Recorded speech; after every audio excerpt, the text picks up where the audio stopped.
اللهم يا مالك الملك،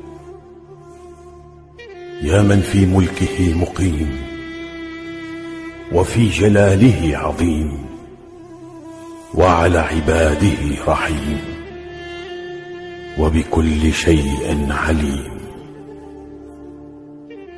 اللهم إنا نسألك الأمن والأمان.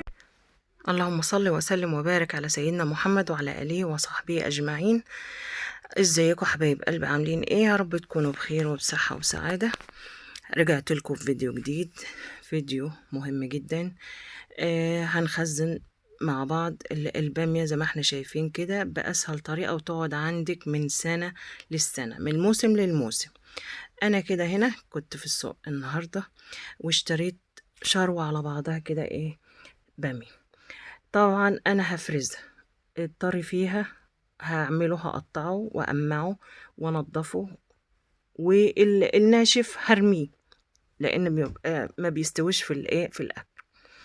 همسكها كده هفرزها واحده واحده مع نفسي كده وانا قاعده تحت المروحه في حتتي. تمام.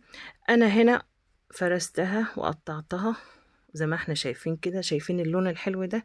لو انت عايزه اللون ده يفضل الباميه لونها اخضر زي ما احنا شايفين كده على حلقه، بتعمليها بتحطيها في المية، بتغلي المية على النار وتسقطيها فيها، وبتسيبيها يدوب غلوة واحدة بس.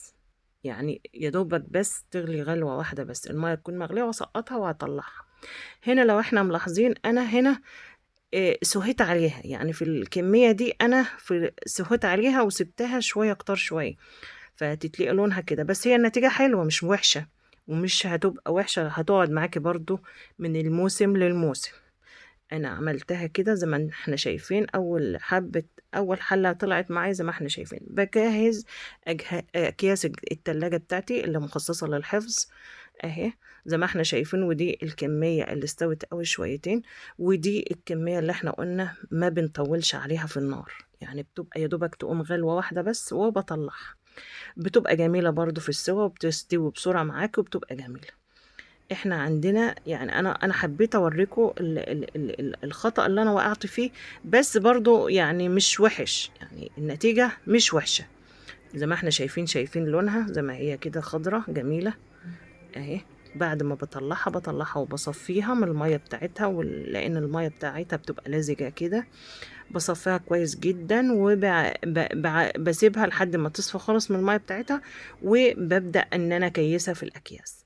ادي عندي البامية بتاعتي بأسهل طريقة وبأسرع طريقة ممكن تعملها، وبتقعد عندك بتحتاجيها لما بتحتاجيها في فطار، في عشاء، في غدا، بتبقى تحت ايدك في اي وقت موجودة. ان عجبك الفيديو ما تنسيش تعملي لايك وسبسكرايب للقناة، وتفعلي زر الجرس عشان يوصلكم مني كل جديد. والسلام عليكم ورحمة الله وبركاته.